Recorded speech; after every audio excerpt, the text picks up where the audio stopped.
Ayun kakabsat, at ngayon ay gagawin na natin yung ating barrel shroud. So sa mga naghahanap ng tutorial kung paano natin siya ginawa. Ayan, so gagawa tayo ng panibago. Pero ngayon buo na yung gagawin natin. Ayan. Hindi katulad nung nakasalpak. Ayan, 3/4 yung sa dulo. Dahil bitin yung PVC natin dati. Ayan, kulang. So ngayon ay magiging buo na siya. Ayan, hanggang sa pinakadulo. So disassemble lang natin, tanggalin muna natin yung scope at yung barrel dahil medyo mahirap isalpak yung ating barrel shroud pagka nakalagay yung ating scope. Ayan, so natanggal na natin yung kanyang barrel pati yung lumang shroud natin. At ito yung lumang shroud natin, tinanggal lang natin yung laman sa loob. Ayan, para yun din yung gagamitin natin dun sa panibagong gagawin natin na kanyang shroud. Ito yung nakalagay sa loob niya, 3/4 na PVC. Mamaya sukatin natin. And ito yung mga kakailanganin natin na materyales. So 1 inch PVC para sa pinaka outer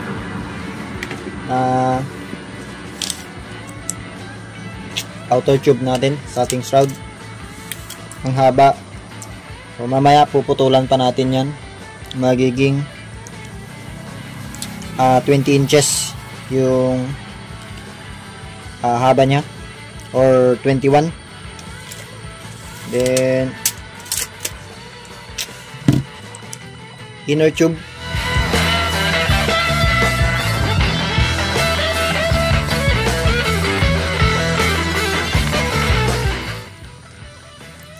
ito yung kanyang pinakapalaman sa loob, sa dulo. Yan, dito siya. Bale, ganyan yung magiging pwesto nya. Ito yung malapit sa receiver, dito na part. Ganito yung ginawa natin. Ito yung mga butas nya para pasok pa rin yung hangin hanggang sa pinakadulo. Yan. Then ito naman yung 1/2 PVC nasa loob niya mismo.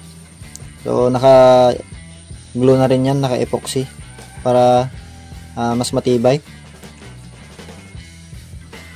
So maliit lang yan, hanggang dito yung sukat nya, hanggang dito lang yan, 1/2. Fit na fit yung ating barrel na 16 mm ang outer diameter. So mas maganda pag medyo maigpit ng konti para hindi gumalaw yung ating shroud. Then magkabilaan sa kabilang dulo din, parehas 1/2 PVC. So ito yung mismong kakapit sa ating barrel. Ayan, so ganyan siya. Ayan. Next ay itong 1/2 para sa kanyang baffles.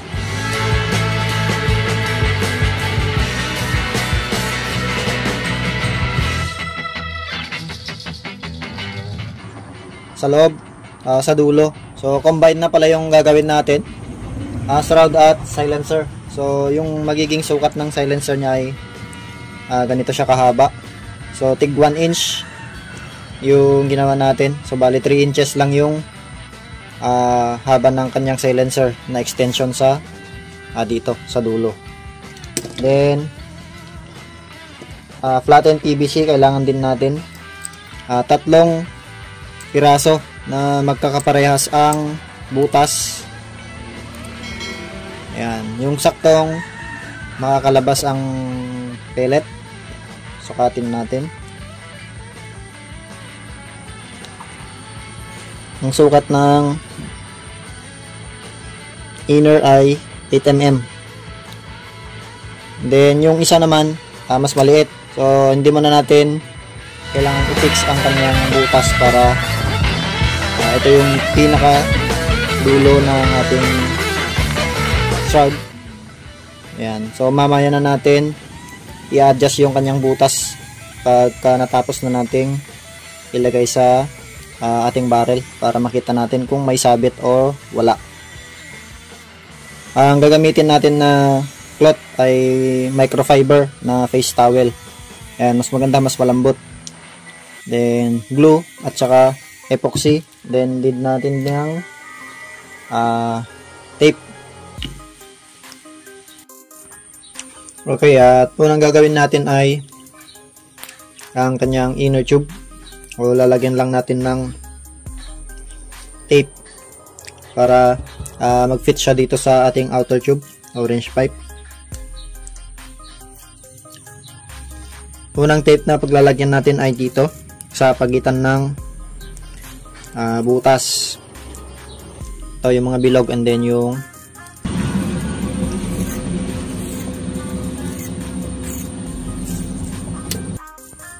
ayan, at nalagyan na natin dito sa pagitan ng mga butas. Next naman ay sa kabilang dulo. So dito tayo maglalagay para may space pa tayo pag maglalagay tayo ng epoxy dito para mas matibay. Ayan.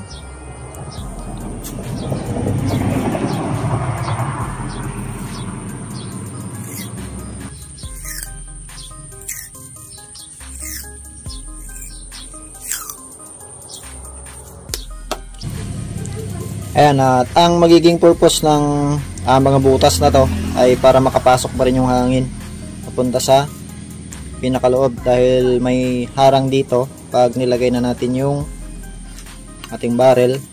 Ayan. So wala nang space na papasukan dito.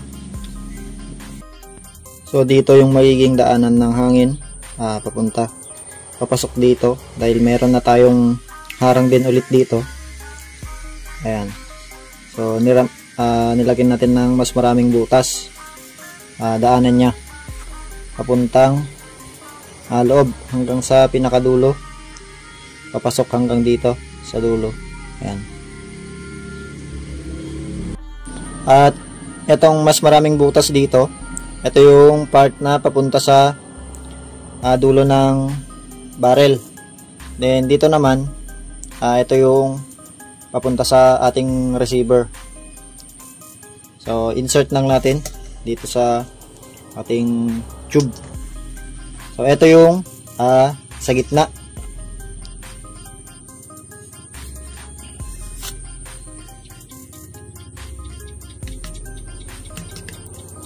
Ayan.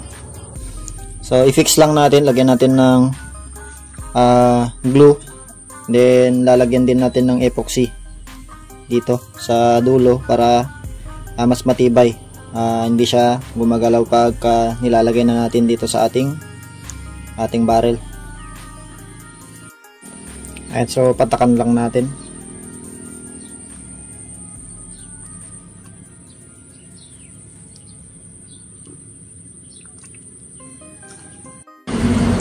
Ayan, pati sa kabilang dulo patakan din natin para yung nasa gitna ay kumapit din dito sa ating pinaka outer tube. Okay, so napatuyo na natin yung glue na nilagay natin.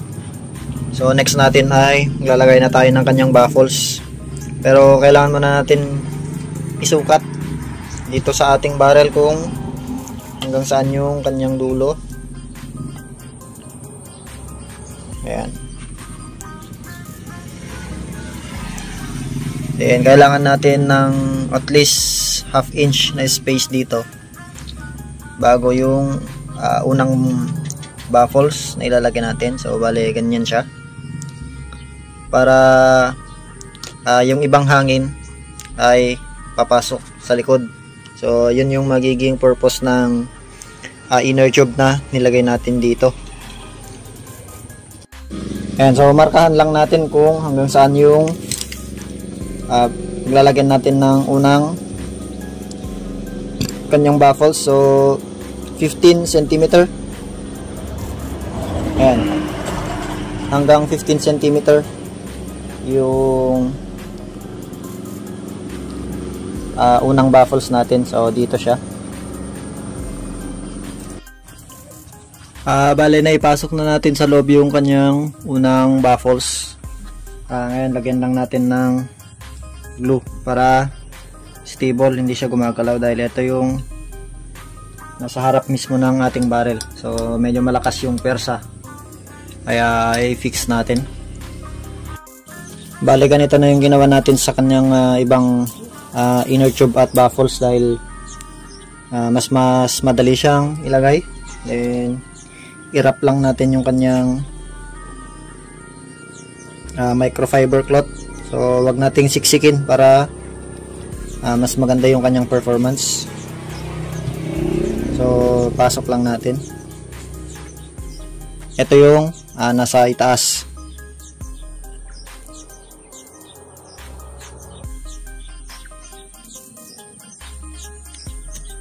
Ayan. Tapos isunod natin yung isa. Balot lang ulit natin.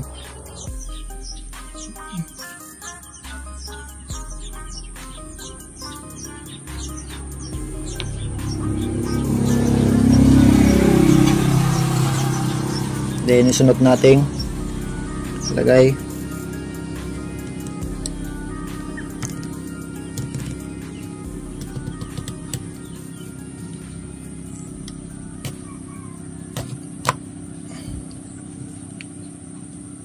Then next natin yung last.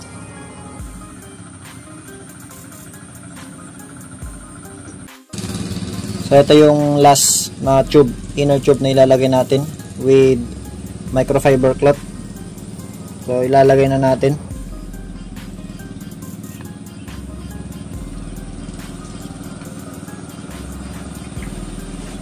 Ayan. So last, ito yung pinaka dulo. Then lalagay lang natin.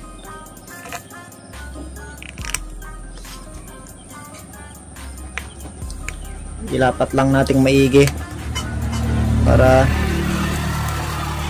maganda yung kanyang pagkaka glue.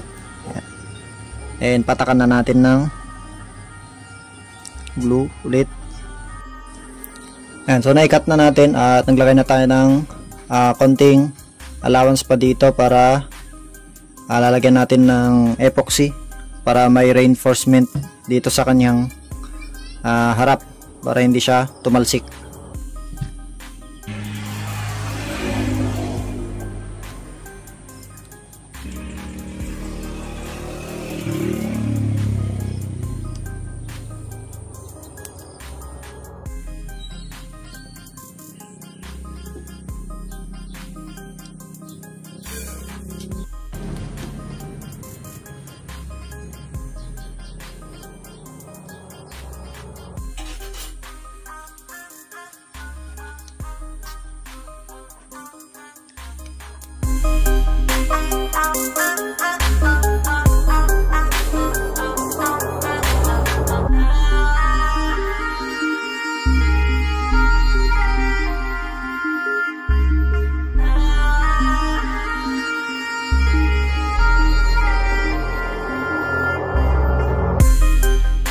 And kabsat, medyo ginabi na tayo sa pagpapatayo ng kanyang epoxy dahil maulan ngayon.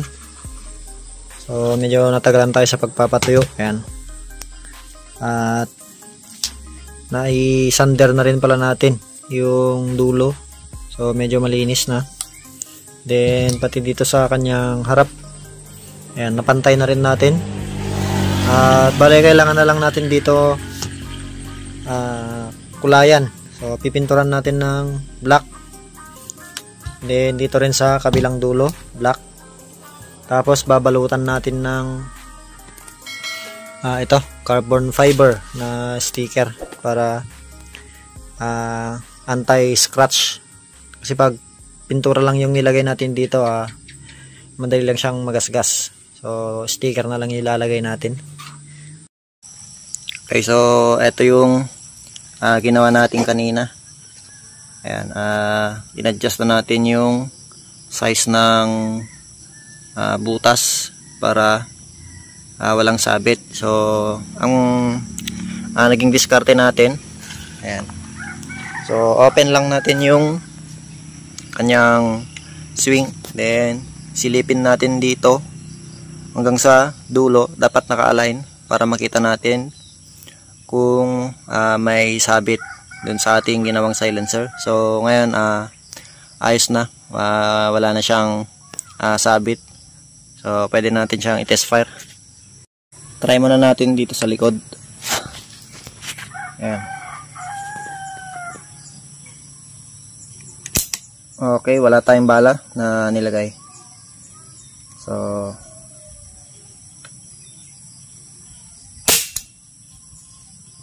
isa pa.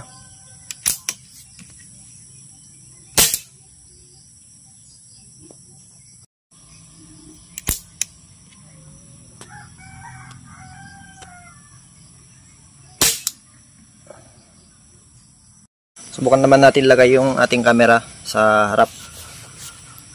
Ayan.